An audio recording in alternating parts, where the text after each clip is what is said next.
Yes? No? Martin, I can see you. Can you hear me? Yeah. I'm going to start now, if that's all right. We're having some technical problems putting, instead of that marvellous image of myself, some images of the papers that we're going to be talking about. But anyway, hello and welcome on such a lovely afternoon. Very grateful that you are, there's one of them, marvellous, that you have decided to come to this beautiful palazzo and listen to this discussion, or take part, hopefully, in the discussion on Brexit, the EU, and the British press. When obviously, Article 50 has been passed, we have Britain will leave the EU in the next 2 years, which will have huge ramifications, not just for the EU, but for the UK, but also for Europe. When it happened on June 23rd, the 52% who voted to leave the EU caused a shock throughout Westminster, but was actually applauded by the majority of the popular press in the UK, which had campaigned relentlessly against the EU and its institutions. We felt what would be important and interesting today would be to discuss whether the sorts of coverage which meant that the biggest selling tabloid newspaper in the UK, The Sun, greeted the decision with Independence Day with covers like this, and there were many more that sadly I don't think we're going to be able to show you behind us, how much of an impact that sort of coverage had. And whether in a sort of era of fake news, whether enough has been done to check that it's fair comment, that it's up to the British electorate to decide.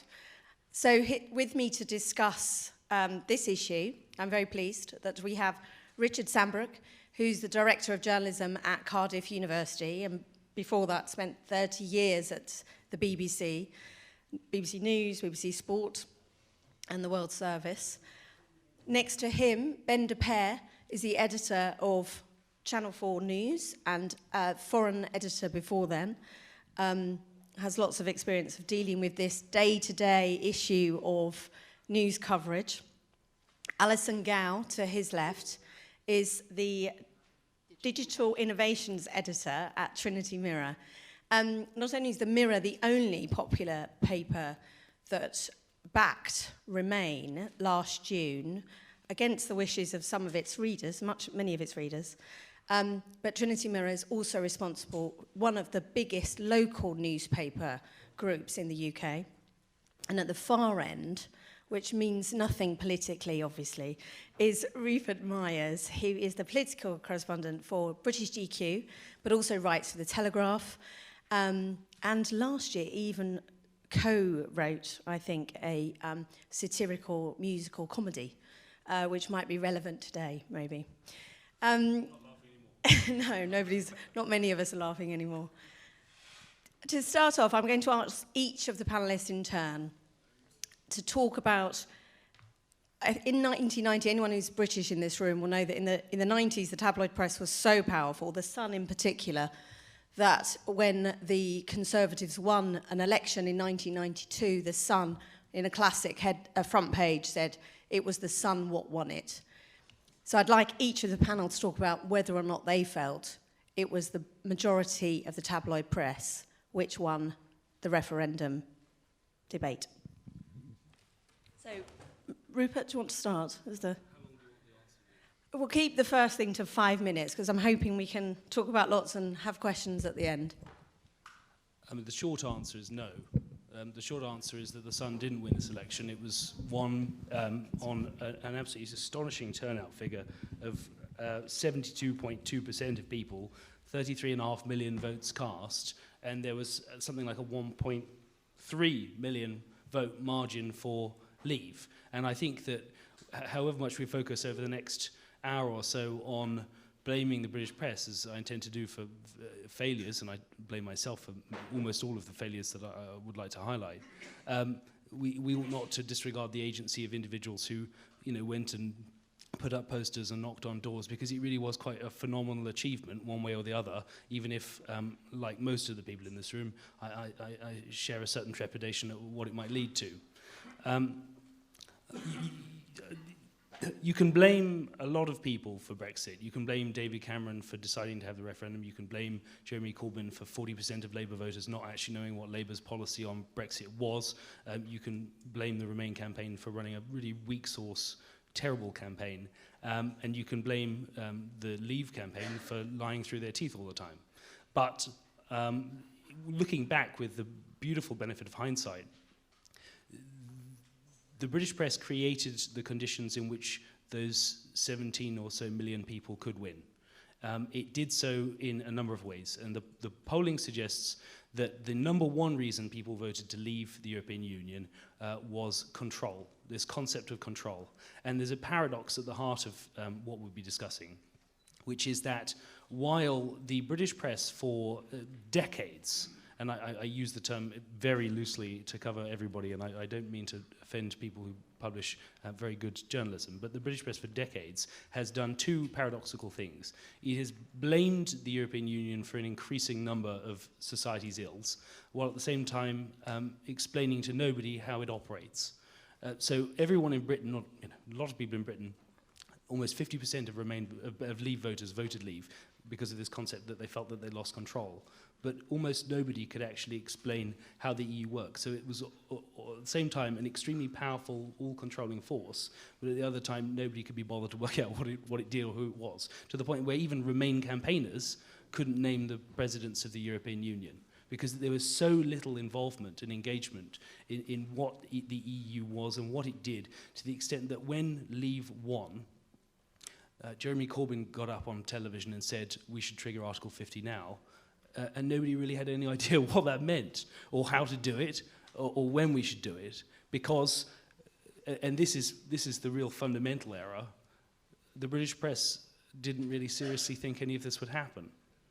I was reminded of the fact that in July of 2015, back when David Cameron was setting out his renegotiations with the EU, I think it was, the Huffington Post put Donald Trump's candidacy for president in their entertainment section. There was this kind of global feeling that, oh, this is all going to be fine. Let these idiots get on with their silly campaign, put them on their boats, sail up the Thames, do all this stupid nonsense. It's entertainment, it's trivia. And because nobody really accepted that this would happen, to the point where even the Financial Times' Brexit expert, David Alan Green, months after Leave had won, was still saying, we're never going to trigger Article 50. Like, there's this just complete denial that it could happen, and then in some cases a denial that it is happening. Because nobody was scratching the surface of that, the entire Brexit campaign looked like it was being seen through the very tedious filter that the European question has been looked through since about 1992, which is, this is a Tory party internal drama, working itself out. And ever since the bastards stood up against John Major, that's all Europe's been. Let these idiots get it out of their system, and we'll be over it. And so nothing was really scrutinised to the extent it should have been. And so for that reason, I think the British press failed very much to really explain to people, because I don't think we took it seriously enough, this prospect of it happening, how awful it would be. And ironically, of course, the Telegraph correspondent in the early 90s, during that time, Boris Johnson, was the one who first broke the bendy banana scandal, which was no scandal, and he's now the foreign minister. Euro coffins, bendy bananas, children under the age of 8 not being able to inflate balloons. It's amazing that the journalists involved, Michael Gove, Boris Johnson, went to the Leave side, and they played the media, the £350 million issue, much better as a result. Alison, what do you think about this sort of the EU, the lack of understanding? Obviously, the Mirror did come out in favour of Remain. Many of its readers were really angry with that decision. How do you feel, how do you play, given this sort of, it's much more fun to write stories about bendy bananas than it is to name the president of EU institutions. How does the tabloid press, what responsibility does it take? Yeah, so I think I'm a digital animal rather than a political one, and that was a beautifully eloquent answer.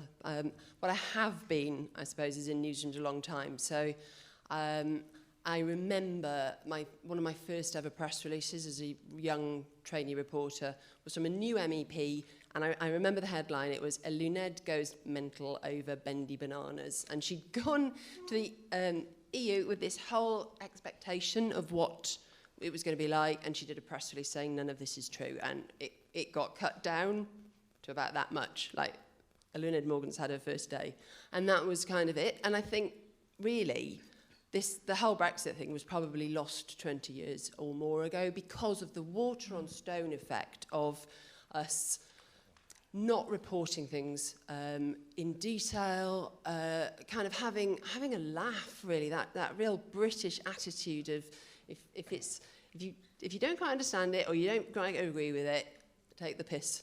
You know, that I think that was a major issue. So that whole kind of draining and wearing effect on what is it all about? What is Europe for? It was us kind of either not covering it in detail, or when we did covering it with a dismissive or light-hearted tone.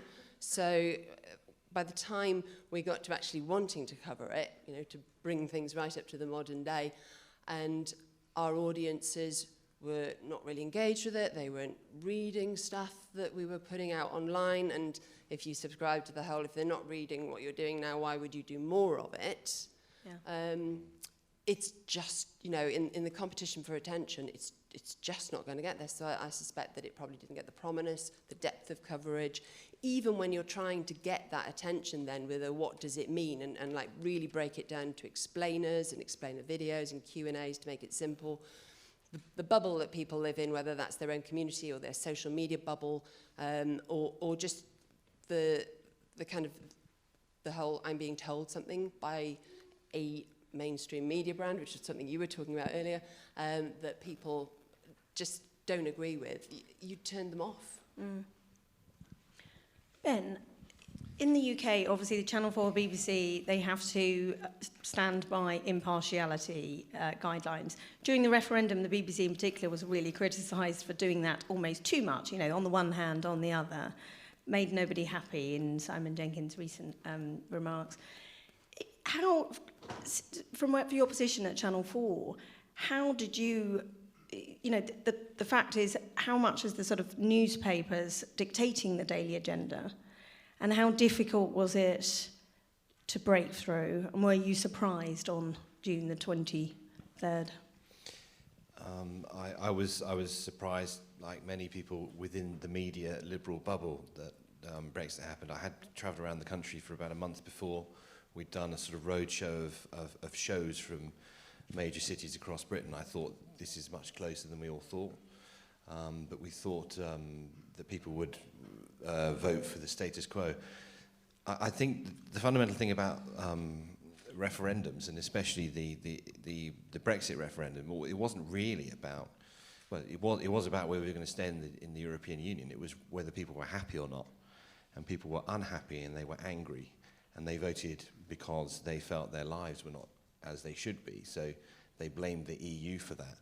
And I think the EU was an easy thing to blame, because for many years, the Boris Johnsons, not just the tabloid media, but the broadsheets, the Telegraphs, had just written up the EU as a joke, because journalism, newspaper journalism in Britain is entertainment as well as journalism. So they had sown the seeds for the sort of the destruction of the EU a long time ago.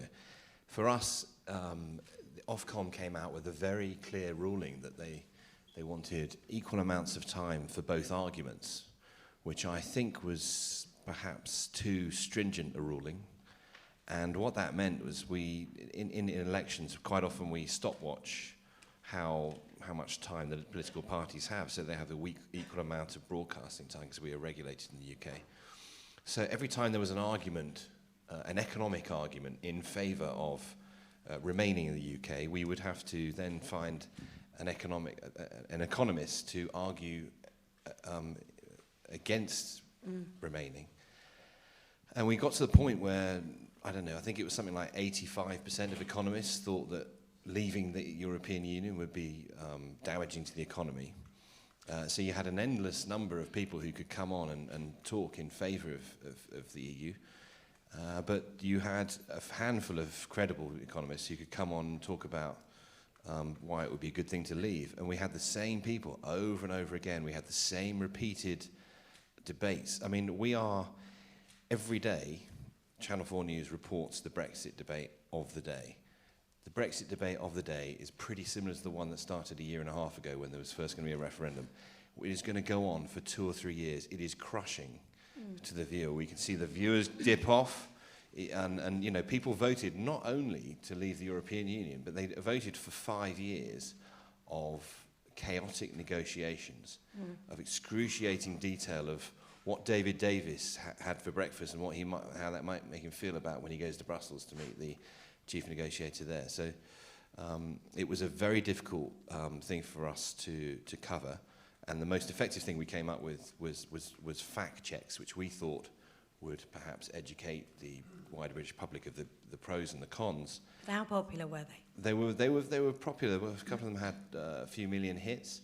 However, as with all digital media, I think those were shared by probably Remainers. They were probably people who were quite educated, and there were people who were sharing in their own echo chamber. So I don't think anyone in British media, despite all the efforts, could speak to the population at large, because the overwhelming feedback we got was, give us facts, and we thought, well, that's all we've done.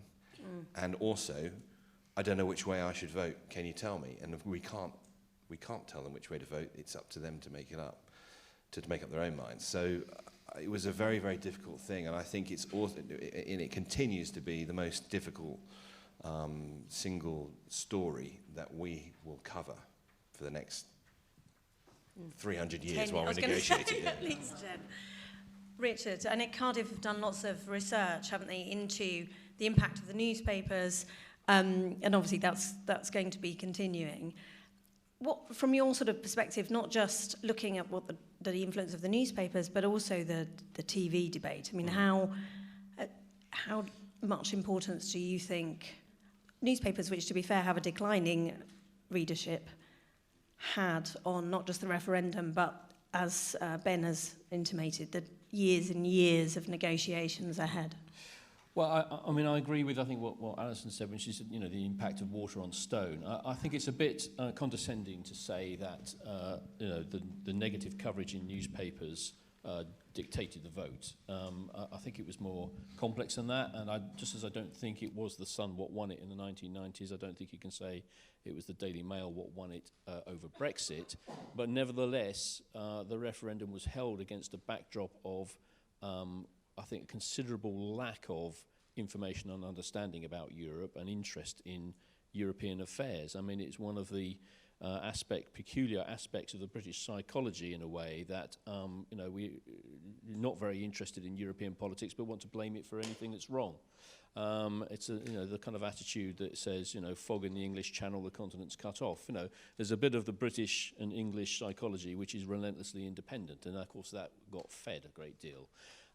Obviously, the campaign coverage was crucial. I mean, just very briefly, in terms of the research that's been done on campaign coverage, in terms of broadcasting, Cardiff University, where I work, found that overall, across all of the main terrestrial channels, BBC, ITV, Channel 4, Channel 5, only 1 in 5 of the statistical claims was clearly challenged in average. The overall, for the reasons Ben has said, the Leave and Remain campaigns were balanced. I'll come back to that point in a moment. There was a very heavy reliance on political voices rather than voices outside of the political realm. The majority of those political voices were conservative. So basically, on TV and radio, the referendum campaign was covered by conservative MPs arguing with each other. And actually, the Labour Party and, to an extent, the Liberal Democrats didn't have quite so much coverage. And the campaign coverage was dominated by kind of walkabouts and campaign strategy rather than a lot of focus on the rather complex policy issues that underlay it. In terms of press coverage, the Reuters Institute, again, somewhere else that I work with as well, found that overall in the UK press was 41% was pro-Leave and 27% pro-Remain, though there's some other research that says if you weight that according to circulation, then it was about 80% pro-Leave and 20% pro-Remain. In other words, if you balance out the weight of circulation of the different newspapers. Again, a very heavy reliance on the political voices rather than other sources, just as with broadcasting, and a very heavy negative tone, including from the Remain campaign as well. This was entirely a negative campaign. There was really nobody coming out and making the positive case for Britain staying in Europe, and I think that was a very key factor in it. It was all negative, and it's which negative choice did you want to make was really what it came down to. Again, other research from Loughborough across all of it reinforces those studies. So very narrow issue agenda, mainly about tactics and policy, very narrow range of sources, and a polarised press which was very heavily in favour of leaving. And also fact-checking, although every broadcast outlet, I think, was trying to do it to some extent, was given a relatively low profile. And let me just finish by coming back to the broadcast balance issue, because I'm a long time out of the BBC, but let me try and explain a little bit of the theology that lies behind it. It's had a lot of criticism for false equivalence and for false balance. I think that's mistaken. I think it can be, there can be a criticism over the weighting of particular arguments, and there can be a criticism about whether or not some of the campaign lies were sufficiently challenged and whether that challenge was front and centre and high profile enough. But for a regulated broadcaster in a political campaign where there is a binary vote, yes or no, where public opinion is very deeply divided, more or less right down the middle, 50-50, to say that any broadcaster should not have given equal airtime to those two campaigns, it would have been disastrous. And people who argue that are basically saying the broadcasters should have tipped the balance in favour of one campaign or the other. You know, if the BBC or indeed Channel 4 had done that with the deep division in public opinion right down the middle, it would have been absolutely disastrous. So there had to be a balance of coverage. The issue isn't whether or not both campaigns got 50% of the airtime of the campaign coverage. The issue is whether or not the lies on both sides, because there were lies on the Remain campaign as well as lies on the Leave campaign, whether those were fully challenged front and centre enough. And I think there is a good reference here to the Trump campaign, where the American broadcasters, the American media, actually did start to challenge some of the Trump lies very front and centre. So you'd see the American networks putting them up live in real time as straps and so on, calling out some of those claims as lies. But they did it very late, and I don't think in the Brexit referendum, actually the British broadcasters got to do it front and centre on the lead story in people's faces quickly enough. It was sort of, well, one side says this, one side says that. If you really want to understand it, go and look at this website over there. And that wasn't good enough, really. I think two of the issues that two of the issues that you've all picked up on, the idea that there was a narrow debate. The press was it sort of focused on a very narrow issue argument between two sort of rival sides of the same party, and at the same time ignoring people on the street. Ben, you spent a month. I think lots of news organisations, including my own, The Guardian, felt that we had spent some time sending people out, but it was very much sending people out to understand what the others felt. How significant is that in terms of misreading not only the public mood, but actually what the public craved? And also, you sort of touched on this, the issue of accountability, that when, particularly the press, the broadcasters, as we know, have Ofcom breathing down their necks, and they have a very harsh code. But the editor's code, there was a very controversial front page the Daily Mail ran, which said, before the referendum, "Let us in, we're from Europe." And it was an unusual front page because there were thousands of complaints to the regulator who found that it was inaccurate because actually the people, these refugees, were from Kuwait and Syria. But because the Daily Mail had mentioned that on page 2 the day after in a tiny line, there was nothing they could do. It was fine to have this really quite emotive front page with the pictures of these people. What can be done in terms of press accountability and regulation? I mean, Alison, maybe you could start with the sort of issue of local news, because I think given that we've talked about the commercial basis and why fake news and false news and sensationalist news, not all the same thing but related, have become such a big issue for the media. if we can talk about the sort of local papers and the local view and why that wasn't seen to be so well managed. And then we can talk about accountability, Richard. Okay, so, yeah, this is on. Good. So from a local point of view, from the newspapers that were covering the communities, a quick example, I was talking to my colleague Beth Ashton from the Manchester Evening News. She runs the audience engagement for it. Manchester Evening News is obviously an enormous publication, and online it's got, it's particularly across social media, millions of people it's in connection with. Now, when they came out in favour of Remain, Beth said it was just the worst reaction that she'd ever seen on social media. And it's funny to me that, and I don't know whether the editor, because it was, it's entirely in their own gift to make those decisions, whether the editor thought that might happen and went for it anyway, or whether they thought that there was a public mood that would have been kind of in line with that. And actually, it's, when you take Wales, which largely voted to leave, the coverage around that was broadly very positive for Remain. So I think, were we accountable in our own newsrooms? I think I'm probably going to say no.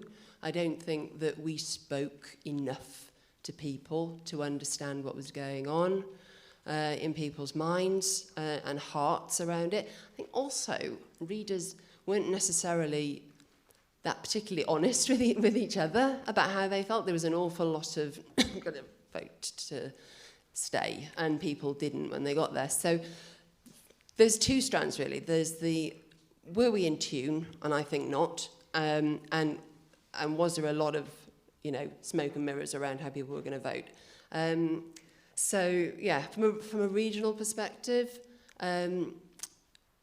if we had owned the debate more, I think we could have made more of a difference. And potentially the way that we should have done that would have been by actually doing more real world interaction with people. I think maybe we became a bit too insular and looked at our own newsrooms and looked at our social platforms and didn't, necessarily go out. And in the same way that when we have, local elections, we go and we do hustings and we go and cover those and we arrange debates and that didn't happen in the same way. So I think, yeah, it did bite us on the bum and it shouldn't have. We should have seen it coming.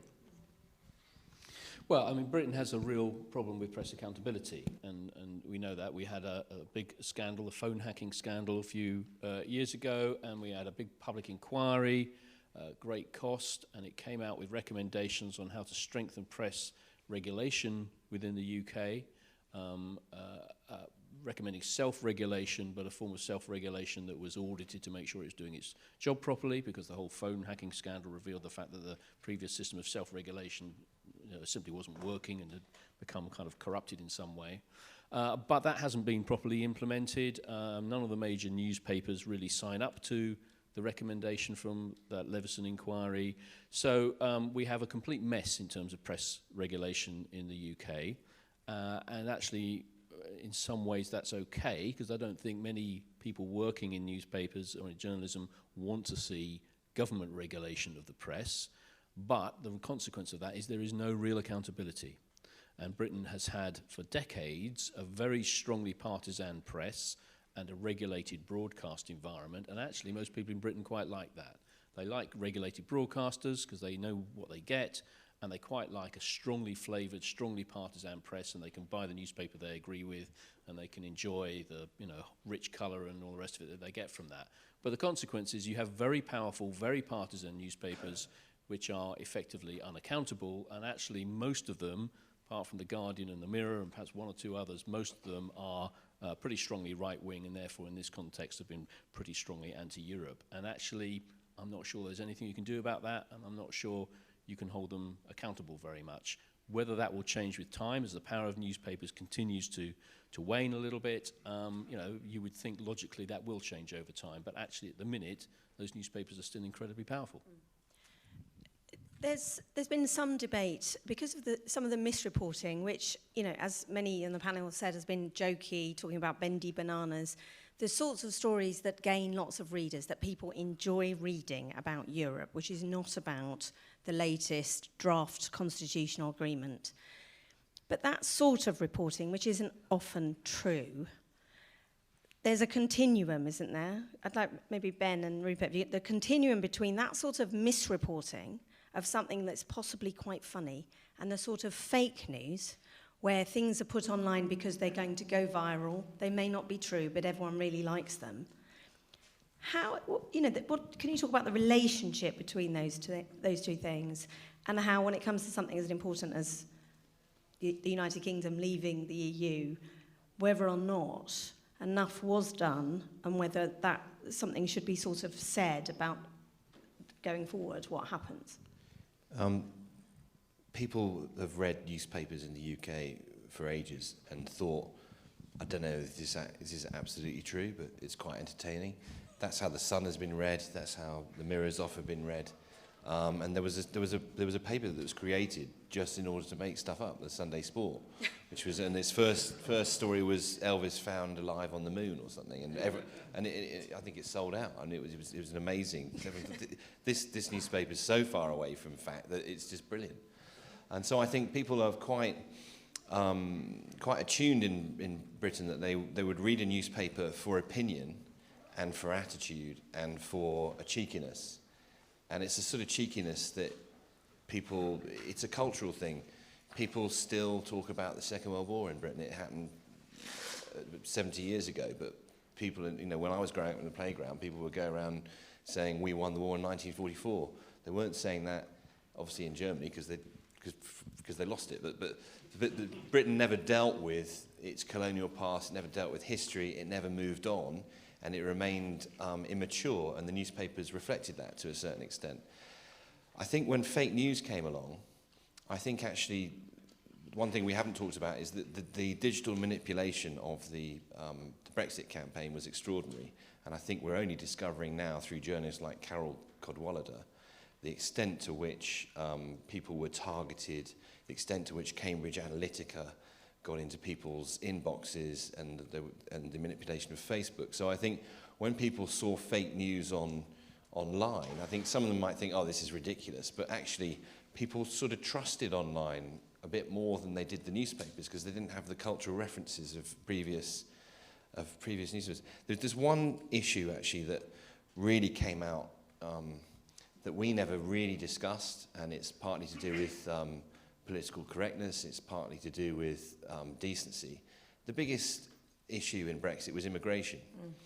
And the day that Britain, Independence Day or whatever it was called by The Sun, it happened, we had a reporter in Bolton who went around the streets, and every single white person he spoke to said, now the Muslims can leave, we've got our country back. And he sent back a report which I watched, and I called him up and I said, this is too partial. You've picked out people you want to, who are saying extreme things. And he said every single person I spoke to said this was about getting rid of Muslims, and this was about getting our country back. And we skirted around the issue of immigration by going to places along the East Coast that had a lot of East Europeans. We went to cities that had big Polish populations, but actually when it came down to it, a lot of people, there was a huge upsurge in racial incidents afterwards, and we never tackled that, even though we were probably aware of it, because we thought we don't want to have racism on our programme. But a lot of it, I'm afraid, I'm not saying, people voted for very intelligent reasons, but a lot of people voted because of sovereignty and because of even of the free trade and all that sort of stuff.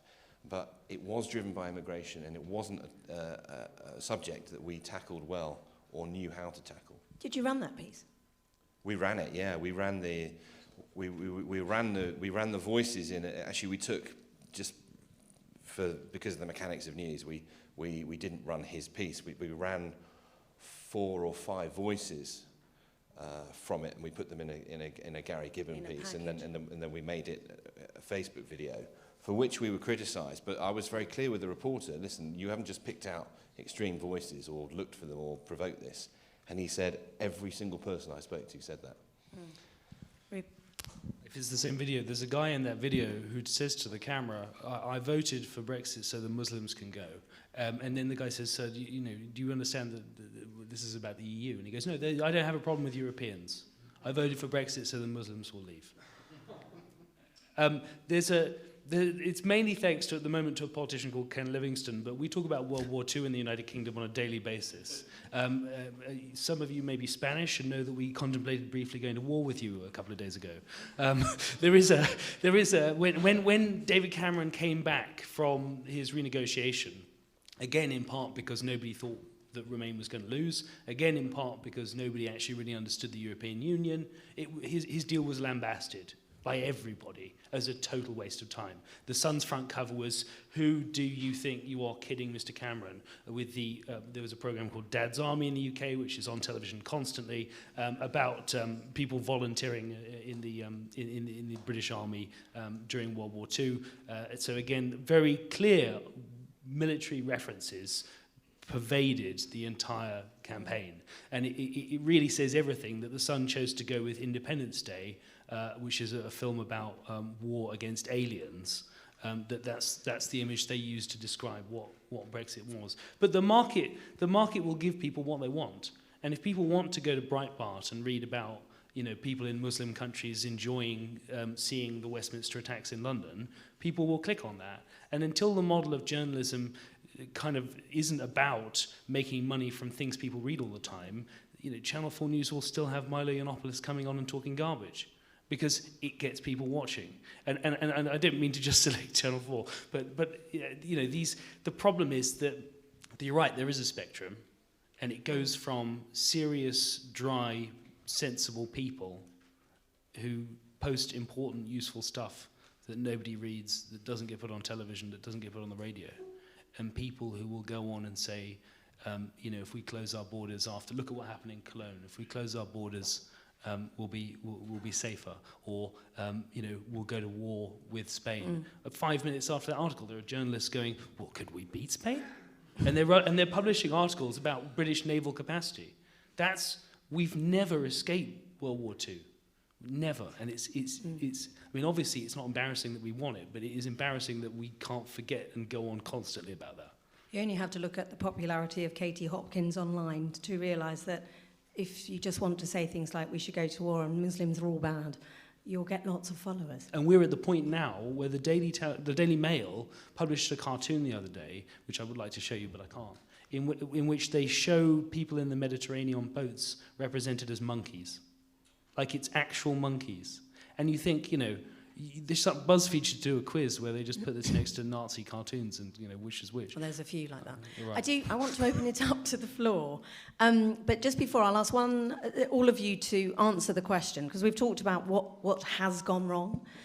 And we've touched on, perhaps, the sort of business model of news today, which gives more attention and therefore more advertising to the most shocking, the most engaging. What do we do going forward in the media in Britain, but across, I think, the globe, because look at America, it's not that different. What do we do to try to make sure that these really dry things that are really important, but people go, Article 50, what does it matter? It's going to take years, it's really boring, it's going to go on forever. What do we do to try to make that engaging? Because surely that's what we should be trying to work out, and that's really hard. So what are your answers? I'm not sure I've got a solution, but I mean, it does tie into what a lot of the other discussions at the festival have been about, which is exactly that. It's the attention economy in a highly competitive environment. It's all about the loudest and most sensational stories get the attention, and that drives the advertising, and that's what makes money and makes people successful. And there's a lot of discussion about how you turn that incentive, both the commercial incentive and the appeal to audiences, back towards civic value rather than the lowest common denominator consumer value. And I don't think anybody's quite got it right. What I fear is the way that it's going is into kind of niches. So if you choose to find a high-level, intelligent discussion about European politics or global affairs, you can find it and you can pay for it, but it's not going to be a mass service. And what that means is that we will have information inequality. We will have some people who are very well informed because they can afford and are motivated to buy sensible and intelligent media, and we'll have a lot of people who are very uninformed because they have clickbait and they have the lowest common denominator, sensational stuff that's just pouring into their newsfeed, and they're not motivated to subscribe to anything that tells them anything different. So I'm not optimistic at the moment. Everyone's looking for a different commercial model which can turn those incentives around, including the big platform technology companies and so on as well.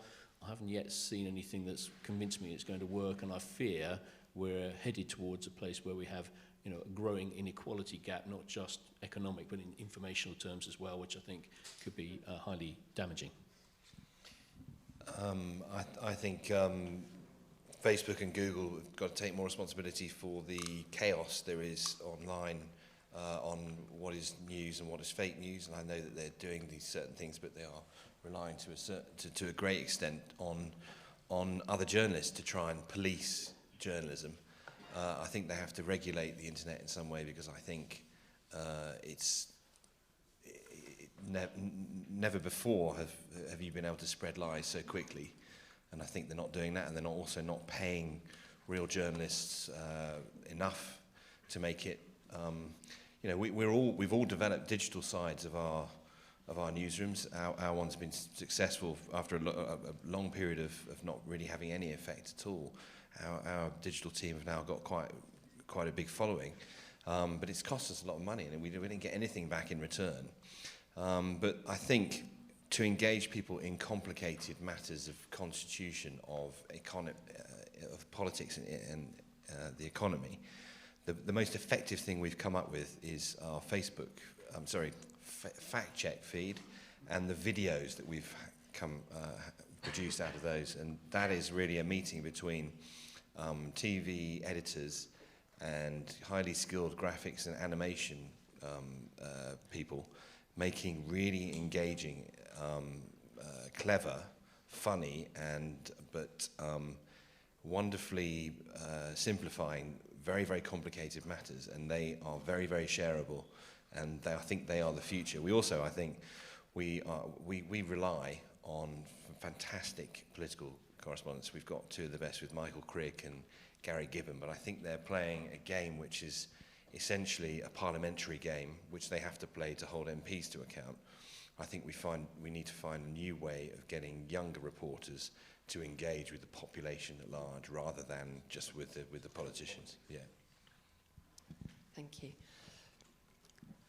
So I think, actually, to amplify what you were saying, one of the things that we have got to be smarter at is the way that we tell the story, and to really think. It's like a cryptic crossword. There's always a way in to an audience. It's just you've got to crack it and know the right way to tell that story, to sell the story, and then what platforms to promote it on.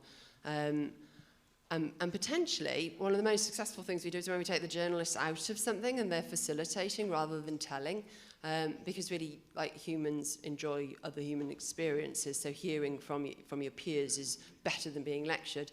And then I think one of the kind of learning outcomes for us really is to talk to audiences more, and kind of gauge where people's heads are and fit our content around that accordingly. We also have to have, as you were saying, we have to have across our brands really good people who are trusted in the content that they're providing, in the same way that our sports reporters are acknowledged by the fans to be expert. If you cover the Liverpool Football Club, you are an acknowledged expert, and the fans relate to you. And, you know, politically, we need to have the same thing. At the Mirror, we've got Brian Reid. He speaks the language of Mirror readers. He is an amazing journalist who wins awards and writes from the heart, and people listen to him.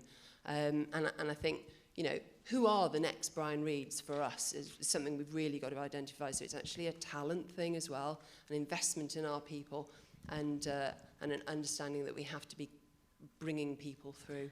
But this is fundamentally the sort of same business model, but doing it better. Rupert, do you think there should be more radical change going forward? Well, firstly, I'd just like to say that what Channel 4 has been doing with those shareable online videos is fantastic. I mean, because the way you eat your 5 a day isn't to sort of stare at 5 carrots and sort of eat them one by one reluctantly. It's to make the food more interesting. And what they've done, and I was at a talk where The Guardian did a bot where people were talking about bombing Damascus, and you had to guess where Damascus was on a map, and just actually explain, and you point to it, and it shows you where the last 500 people were. Brilliant stuff. You make it interesting, you make it engaging. I think ultimately the business model of news and the business model of publications is a strong one, because people do want entertainment. I don't want people to regulate the press so they all have to be anodyne and boring, because I think that no one will buy those newspapers. So I think it's just about doing it better and being as sexy and interesting and funny in your serious stories and your serious journalism as the people who just talk nonsense can be. Questions from the floor. I think we've got another 20 minutes. I'm hoping that we have. Right. There's lady here, man there, and then Jasper at the back. If you go on then, you can go first. Have we just got one mic?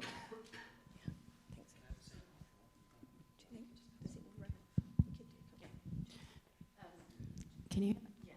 So I think from what you've been saying, you would agree that political coverage of elections hasn't worked very well, and that we need a new model away from, I think Richard described it as one side says this, one side says that. So what is that model?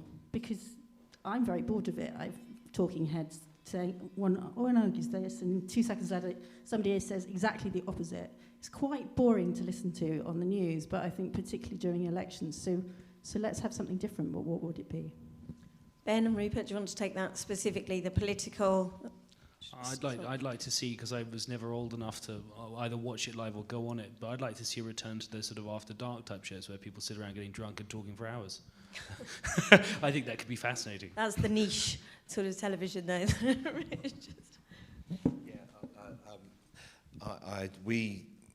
We're quite combative in our interviews at Channel 4 News, and Newsnight also used to be quite combative, and there was a sort of we were the lighter choice for Newsnight. If you didn't want to go and be sort of utterly destroyed by Jeremy Paxman, you could be lightly sort of beaten up by Jon Snow, or Krishnan Gurumurthy he's the new Jeremy Paxman.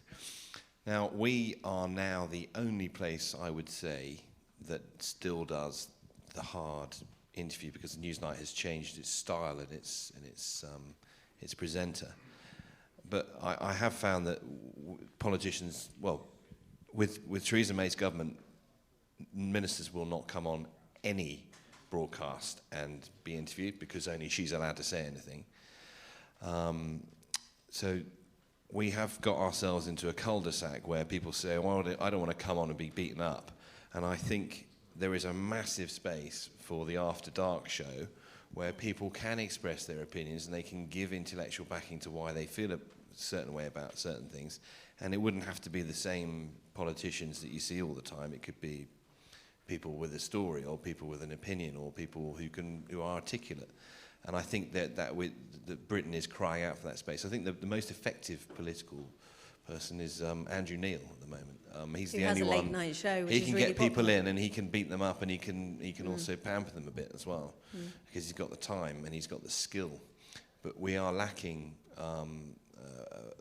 the space at the moment where we examine politics and you really go into the nitty-gritty.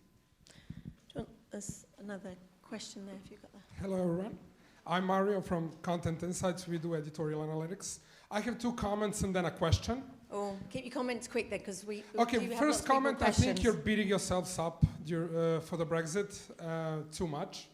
The second comment is Facebook is not giving enough blame, because its algorithms do create echo chamber. which is critical in not expressing opinion. But my question is, for the people in digital, is how much analytics influenced your decision making in what to cover and how to cover it? Alison, do you want to take that first? Yeah, sure.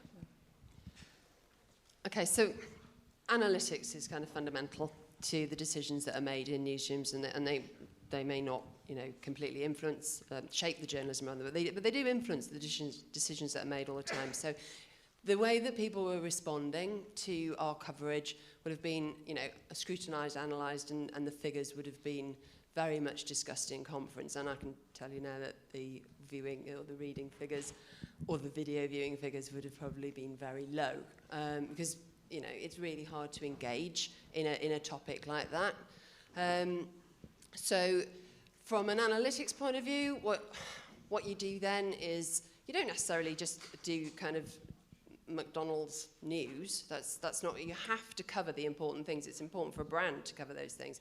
And that's what I'm saying. You have to then start looking at how you actually make that news interesting and relevant to people. I think the big problem that we had with Brexit was people didn't actually really want our news. They had their own views. They had what people who were in their kind of sphere were telling them, which probably chimed with those views. And so at that point, all the analytics in the world aren't going to help you, because really you're not in any way reaching the people that you're trying to. They don't want you. Well, I mean, on that, just from the Guardian's point of view, our most popular material is often either breaking news that our reporters have done themselves, or stuff that impacts on people's lives. So Brexit, the woman who has lived in England for 40 years and has to leave. Things, real stories, they're incredibly popular. So prove that you can beat the algorithm, I think, sometimes. Thank you. I've heard several talks here, people saying about how the advertisers, they're quite happy to put their money into McDonald's journalism. They're quite happy to put their money behind clickbait. You have the people who read the material being quite happy to believe that the UU makes bananas straight or bent or whatever it is. I can't help thinking that you can't fight the market. And really, why don't we just not worry about it? Let it all happen. Let Brexit happen. And then afterwards say, we tried to warn you. Now, can we please fix the education system? And now, could you please start paying for proper journalism so that this won't happen again? Is that an idea? Thank you very much. I needed the laugh. Because the people who won by successfully lying in a way that will enable them to dismantle aspects of the British legal system. What they will do is not go, all right, boys, let's retire. They'll say, do you think we should have a referendum on whether the BBC should be privatised? Do you think we should have a referendum on changing to the Dutch model of healthcare? Do you think we should have a referendum on, and why would you deny them? Why would you deny the British people the right to vote against the BBC? And the next thing you'll find out is that you could be funding hospitals with the BBC's money. They'll be all right. They'll be all right. These people won't retire. These people have learned a very valuable lesson, which is that they can dismantle and destroy things through lies. And until real journalists, I'm not a real journalist, until real journalists find a mechanism to stop that lie, because the Leave campaign on day one released that £350 million a year, through a week statement, and it never, ever, ever got taken off the side of that bus. But they don't believe us when we tell them. You've got to show them. Yeah, so I'd love to think that was right, but of course all that would happen is we'd continue to get blamed. So, but where I think you are right is that we agonise and say we need more fact checking and journalism needs to be this or whatever. But as someone said in one of the sessions yesterday, this is not a supply side issue; it's a demand side issue. And we can do all where we want on the supply side, and we should, and more fact checking is a good thing, and all the rest of it. But we're dealing with a very fundamental problem on the demand side, which is that people don't want a lot of what professional journalists want to produce. And actually, the fact that they are engaging more with emotion and lies than they are with evidence and facts is something that's going to take decades to sort out, not, you know, another fact-check site. So we're in this for a long time, I think, and it's, sorry to be depressing, but I think that's the problem we're in. The people have spoken, and we have heard them, and we weren't listening to them before. That is the message we're getting loud and clear, and to a certain extent that is very true. There's a huge debate going on at the moment about, there's been a debate going on about the privatisation of Channel 4 for a year and a half, and it's not really off the table yet. They're trying to force Channel 4 to move to Birmingham, which is, and that in itself is, it just, I don't want to go into that too much, but that in itself is Channel 4 saying we can't move to Birmingham. Actually, maybe they should, maybe they could. I live in Shepherd's Bush, so it'd be quite hard to get to Birmingham. But there is, you know, there is a continuing. The people did say something during Brexit, and they said what you're saying, that the education system is not great, and that their economic prospects north of Manchester are not fantastic, and that they feel left behind and they feel swamped by people they don't feel are the same as them, and that they feel pessimistic about the future. And I think that is and the government took that message and said, we're going to change things, and it's all about hard-working, just about managing people. So I think as journalists, we've got 130 people working at Channel 4 News, and I think about 25 of them are based outside London. That is going to change significantly. I think it taught us a lesson that we didn't know the whole country, and that we have not got the penetration we need. But I think I don't agree with your fundamental thing. We should just let the whole thing just you know, we shouldn't give up. Go down to rubble and then rebuild. The Aleppo option. Yeah. Just ever so quickly, I just think that you can't tell people things that they don't want to hear. Like Wales, to go back to that example, which has had billions and billions of European money, and there are signs with little blue flags and stars on all over the country. And it wasn't worth a hill of beans at the end of it. People did not care. What they remembered was, yeah, that dual carriageway took 3 years to build, and I couldn't get into Cardiff under an hour while they were doing it. Not, hooray for the European Union, and it built me a new road. So, yeah, I think my ultimate point is, we can give people facts, we cannot push their faces in them. Now, there is a question. Hi, Jasper, James, my boss. You've touched on, you know, the tone of the coverage around Brexit and arguably ramping up of hysteria and anger and sort of tenuous relationships to the truth. And one of the interesting things is that carried on after the Brexit vote was won by those newspapers. Why do you think that sort of higher level of hysteria has continued post the vote? And also, do you see any end in sight for this kind of heightened approach from the populist press? No. I think it reflects, you know, what the referendum did was to reveal a very deep division in British public opinion, which people sort of, you know, had some sense that people disagree, but I think it deepened it and kind of made it more and more conspicuous. And I think the popular press, you know, they've been running this campaign for decades, and they've done very well by it, and they want to go on running it. And when they see there's a deep division, where they think the division is, you know, they've got the majority, as it were, then they're just going to go on feeding it and polarising. So I don't see why they would stop doing that at the moment. It's not in the Daily Mail's interest to heal British public opinion.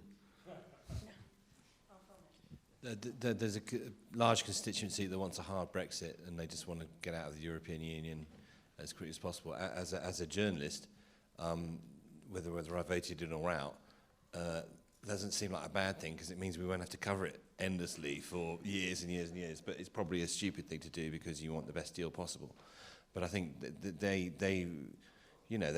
as Rupert said, there is a constituency that wants to dismantle things, and I think they've it's the dog's been fed a bone, and the dog wants more bones. That's a really crap analogy, but.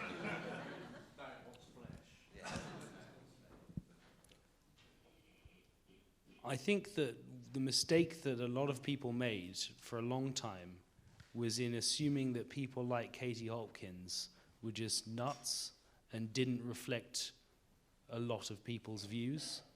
I think the polling shows that a third of Brexiters' first and most important reason for voting was immigration. Second after control. Maybe some of you think some of them maybe just lied, but that's what the polling shows. And I think that those people are not going to be satisfied by what Brexit finally becomes. And at that point, we will have reached a sort of an impasse where we have a Remain Prime Minister, and so the press right now is sort of trying to hold her feet to the coals in order for this outcome to be as satisfying as possible. But the list of industries being lined up to take the blame for when this isn't as emotionally and financially satisfying as people were told it would be is getting longer and longer and longer, and you're all on it. You made a good point to me, Rupert, yesterday about demographics, which is in 5 years' time, enough over 60-year-olds who voted to leave will have died. 2 years. You say 2 years, I suspect it's more like 5, but anyway, very swiftly, enough elderly leave voters would have died, and enough... There we go, sorry. So in 2 years, enough elderly Leave voters will have died, and enough young Remain voters who are below the voting age will then have the vote, that actually it will probably shift. So they've got to take as much ground as they can while they can. That'll be too late, though. Now, people have been putting their hands up. Someone's got the mic. I think we've probably only got time for the people that have waved at me already. Yeah. Someone the mic, then this man there, and then this lady there. And if we could take them all three together, unless they're too complicated. Yes, thank you. Question possibly for Ben, because it's something that you mentioned, about whether we missed the story and how. I mean, you sort of were talking about some of the reasons why actually we voted Brexit. Well, people we discover were very unhappy and they're unhappy with their lives, so they voted Brexit. And the question of immigration that we didn't really talk about or talked around it. So is the question specifically the broadcast media missed the story? Or I think that the British press in particular is, did we miss the story, or is it a story we couldn't have told because it emerged only afterwards? Okay, while you're taking the mic down, this man and then that one at the end. Ben, do you want to just... Shall I go? Okay. Yeah, I'm David Levy from the Reuters Institute. There's lots of things that are wrong with the British press, but you only talked in passing about the way the campaign was run. And in hindsight, it doesn't look surprising that people on the Remain side who ran a very, very lukewarm campaign and never had anything positive to say about the case that they were advancing, didn't make a great job at persuading the electorate. And I suppose there's a question as well as to journalism is about sort of narratives and compelling narratives. There never was a compelling narrative on the Remain side, either from the government, who was leading it, and were not very popular at the time, or from the main opposition party. So how does one distribute blame between the press and the campaigners? And the final question over there. Thank you, Mary Hockaday from the BBC. I was going to mention this demographic point, actually, because you talk about the divisions, and you can, stereotype them, but there was a division in the vote, which was broadly older people Leave and broadly younger people Remain. The younger people are not reading the newspapers. So a lot of what we've been talking about and these battles playing out, for young people, that's not where it is. So I guess my question is to those of you who've been talking, and I completely agree with this, the importance of actually, going out, engaging with audiences and finding different formats and ways of engaging with them and their real interests. Is there a particular piece which is about how to do that with younger viewers, listeners, but crucially digital consumers? Ben, can you start, because it's did we miss the story at the breath with the media, but also obviously Channel 4's remit is specifically to engage with young people, which is often failing. So you can talk, and also Alison, if you can talk about that. And then the broader point, David's point about the who do we blame? The campaign was rubbish. The press actually helped stir up the sense of the story wasn't with Remain. You and Rupert can do that. So, yeah, we missed the story because we missed the status quo.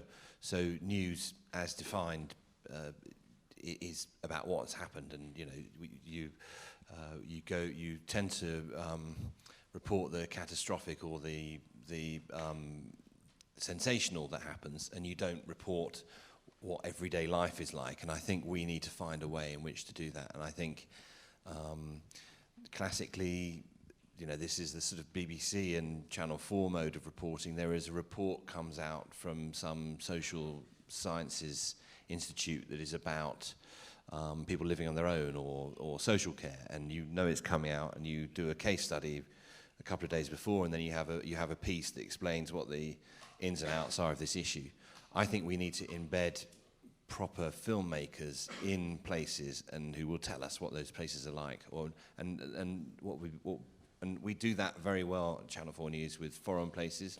We do it quite well in the UK, but nowhere near as well as we do it with Syria and places like that. And I think we need to go out there and find young filmmakers who will commission to spend weeks or months, or they could be from those communities that we don't really have purchase to, that we visit and then we drive out of with a huge camera, and people react in an unnatural way because they've got three people looking at them with a huge lens and they don't know what to say, and they feel sometimes intruded on. I think that's so I think we were shocked by the status quo as life is lived for normal people, which isn't newsworthy, and I think we need to make it newsworthy. That's the first thing.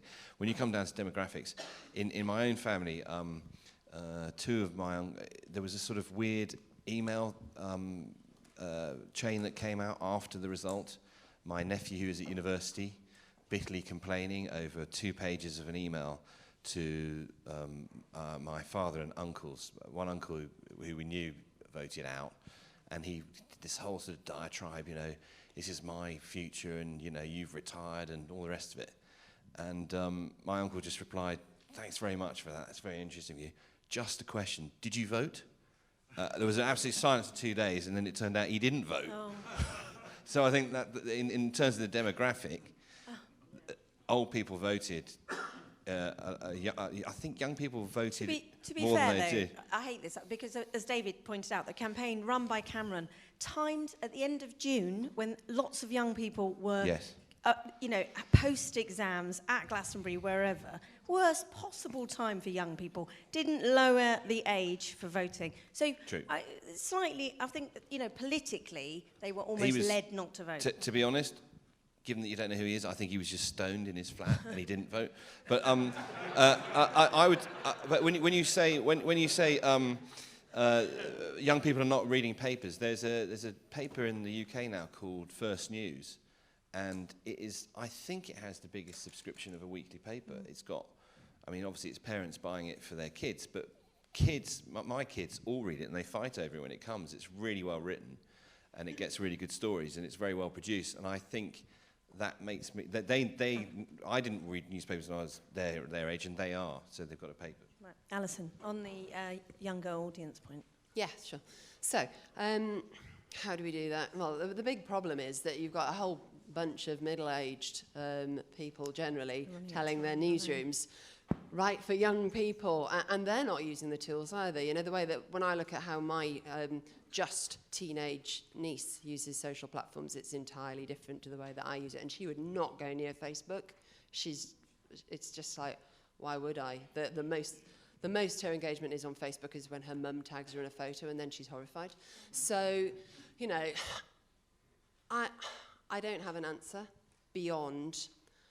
I think that we've actually got to start playing more in our newsrooms with things, and not like go on a course and learn how to use Snapchat, but like last year we took a whole bunch of reporters out and we told them to go and Snapchat their experiences playing Pokemon Go just for an afternoon, and they all really got into it when there was, you know, quite an aged sports reporter as part of it, and that was probably one of the better learning experiences.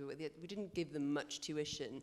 They just went and did it, and they learned kind of why their kids were obsessed with Pokemon, and they learned how to use Snapchat at the same time. And I'm not saying that everybody should be doing that and that that's the answer, but I just think that if we're going to try and engage younger audiences, we've got to try and use new platforms, and actually we're not geared up to teach people how to do that. Ever so quickly, I would just say that we didn't miss the story. We're just so easily distracted from the story that the news cycle moves on, and we're with it, and people haven't caught up with where we've moved on to. And ever so quickly, because I'm conscious, I think of the next session we're running slightly over.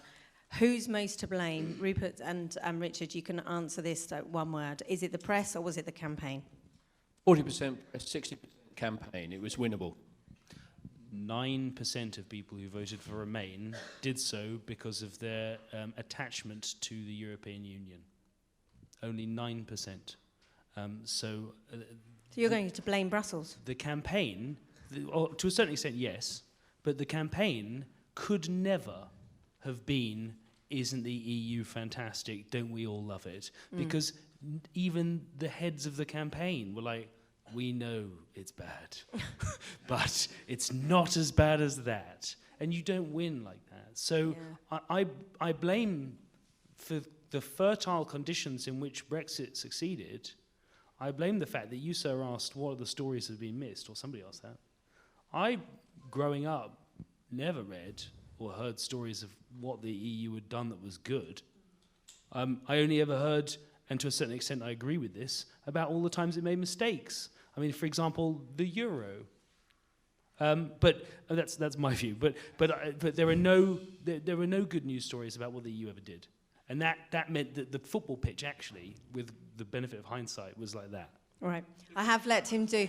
No, I've let him do more than a one-word answer there, but I am going to have to finish now. I'm afraid people are waving at me. So just finally would really like to thank Rupert Myers, Alison Gow, Pear, and Richard Sambrook. Thank you very much.